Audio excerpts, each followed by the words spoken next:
ചെയ്യുന്നത് ആരാന്ന് നിങ്ങളോട് ആരോടും പ്രത്യേകിച്ച് പറയേണ്ട കാര്യമില്ല. എന്നാലും ഞാൻ ഒന്നുകൂടി പറയാണ്, ജസ്ന സലീം. എന്റെ മരണവാർത്ത കാതോർത്ത് നിൽക്കുന്ന ഒരുപാട് ആൾക്കാരുണ്ടെന്ന് എനിക്കറിയാം. ഒരിടയ്ക്ക് സോഷ്യൽ മീഡിയയിലും എല്ലാ മീഡിയയിലും വൻ ചർച്ചാ വിഷയമായ ഒരു വ്യക്തിയായിരുന്നു ജസ്ന സലീം. കണ്ണൻ്റെ ചിത്രങ്ങൾ ഗുരുവായൂർ അമ്പലത്തിൽ വരച്ചു കൊടുത്ത് അങ്ങനെയാണ് ആളെ പ്രശസ്തിയിലേക്ക് ഉയർന്നത്. കണ്ണൻ്റെ ചിത്രങ്ങൾ വരച്ചു വിൽക്കുന്നു, അത് വലിയ വിലയ്ക്കാണ് കൊടുത്തുകൊണ്ടിരുന്നതെന്നാണ്, ചെറിയ വിലയുള്ളത് പോലും. അങ്ങനെ വീഡിയോ എടുപ്പിലൂടെ വൻ വിവാദങ്ങളിൽ അകപ്പെടുകയും ഗുരുവായൂർ അമ്പലത്തിൽ വീഡിയോ എടുക്കാൻ പാടില്ല എന്ന് ഉത്തരവിടുകയും ചെയ്ത് ഈ ജസ്ന സലീം കാരണമാണ്. റീച്ച് ഉണ്ടാക്കാൻ വേണ്ടി എന്തൊക്കെ കോപ്രായങ്ങളാണ് കാണിച്ചുകൊണ്ടിരുന്നത്. സ്വന്തം വിശ്വാസത്തെ, ഏകദൈവ വിശ്വാസത്തെ തള്ളിപ്പറഞ്ഞ് ഹിന്ദു വിശ്വാസികളുടെ ഹൃദയം കവരാൻ നോക്കി. പിന്നെ അവർക്ക് ഇച്ചിരി വൈകിയാണ് മനസ്സിലായത്, എങ്കിലും മനസ്സിലാക്കി ആ സ്ത്രീയെ അവർ തള്ളിക്കളഞ്ഞു. പിന്നെ ക്രിസ്ത്യാനികളെ ഒന്ന് സ്വാധീനിക്കാൻ നോക്കി, അവർ സൂപ്പറാൻ നോക്കിയിട്ട് അവിടെ നടന്നില്ല. അങ്ങനെ സ്വന്തം ആളുകളും അല്ലാത്തവരും എല്ലാവരും തള്ളിപ്പറഞ്ഞ ഒരു വ്യക്തിയാണ് ജസ്ന സലീം. ഇപ്പോൾ പുതിയൊരു അടവുമായി വന്നിരിക്കുന്നു എന്ന് തോന്നുന്നു, റീച്ച് കൂട്ടാനായിട്ട്. പ്രശസ്തമായൊരു ഹോസ്പിറ്റലിൽ ചെന്നു ചികിത്സയ്ക്കായി പോയതാണ്. മൈഗ്രെയിനായിരുന്നു എന്നാണ്. അന്നേരം അത് അവരെന്തോ ടെസ്റ്റ് നടത്തിയപ്പോൾ കാല് വീർത്തു വന്നു, നീരൊക്കെ വെച്ചു. അത് കുറച്ച് ദിവസം കഴിയുമ്പോൾ മാറുമെന്നാണ് വേറൊരു ചാനലിൽ ആ ആശുപത്രി അധികൃതർ പറഞ്ഞതാണ്. തടിയുള്ളവർക്ക് മിക്കവാറും തന്നെ ഈ വെയിൻ കിട്ടൂല ഇഞ്ചക്ഷൻ എടുക്കാൻ. അന്നേരം സ്വാഭാവികമായിട്ടും കാലിൽ കുത്താറുണ്ട്. ജസ്ന സലീം അത് പുള്ളിക്കാരുടെ വേണ്ടപ്പെട്ട ആളുമായിട്ട് വീഡിയോ എടുത്തിരിക്കുന്നു. ആ വീഡിയോയിൽ മാലയൊക്കെ നല്ല കറക്റ്റായിട്ടാണ് ഇട്ടേക്കണേ. ചികിത്സയുമായി ബന്ധപ്പെട്ട് ഇവർ 2-3 വീഡിയോ ആയിട്ട് ഇട്ടിട്ടുണ്ട്. അതിൽ ഒന്നിൽ പർദ്ദയിട്ട് എടുത്ത് ഇരിക്കുന്നു, പിന്നെ ഒന്നിൽ സന്തോഷവതിയായിട്ടാണ് കാണുന്നത്.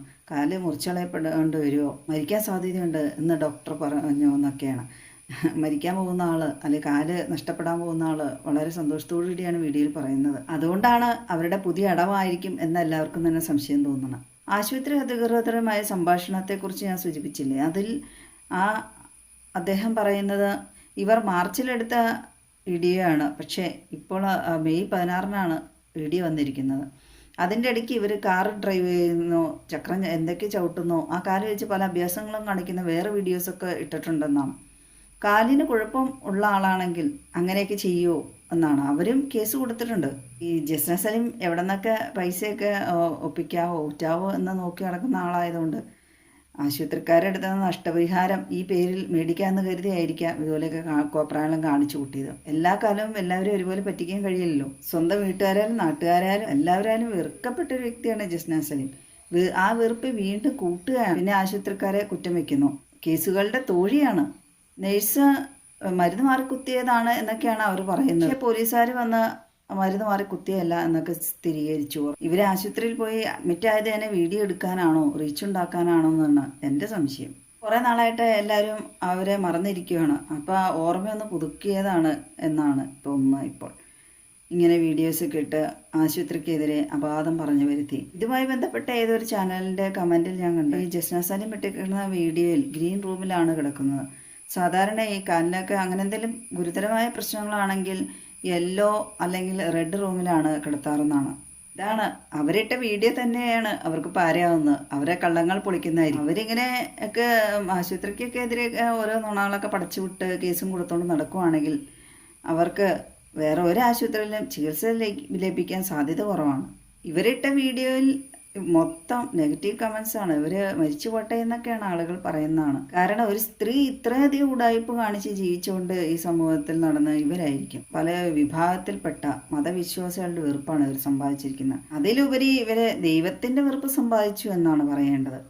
ഏകദൈവ വിശ്വാസത്തെ തള്ളിപ്പറഞ്ഞിട്ട് ഇവർ പല വഞ്ചിയിൽ കാല് വെച്ചു. ഇവർ 2 കൈയും കൂടെ കുത്തിയിരുന്നു. പിന്നെ ആശുപത്രി കിടക്കുമ്പോഴും ഇവർ ഗുരുവായൂരപ്പൻ്റെ കടാക്ഷം കൊണ്ടാണ് രക്ഷപ്പെട്ടെന്നൊക്കെ പറയുന്നത്. വഞ്ചിയിൽ കാല് ചവിട്ടുമ്പോൾ മനസ്സും എല്ലാം അതുപോലെ വികലമായിട്ട് അങ്ങ് മാറും. മനസ്സുള്ളതിനെ ദൈവം വെറുക്കുന്നു എന്നാണ്.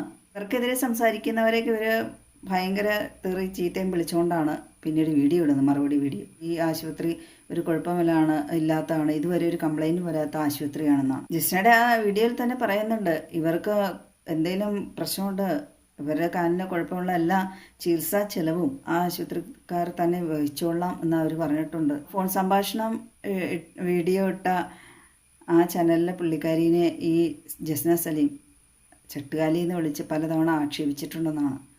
ഒരു മനുഷ്യനെ ചട്ടുകാലോ കാലില്ലാതാവാനോ കൈയില്ലാതെ അംഗവൈകല്യം സംഭവിക്കാൻ എത്ര നേരം വേണം? ജീവച്ഛവമായി കിടക്കാൻ എത്ര നേരം വേണം? ശാപങ്ങളെല്ലാം 7 തലമുറ വരെ നിലനിൽക്കുന്നതാണ്. അത് ഓട്ടോമാറ്റിക്കലി വന്ന് ചേരുന്നതാണ്. ദൈവം കണ്ടുകൊണ്ടിരിക്കുകയാണല്ലോ.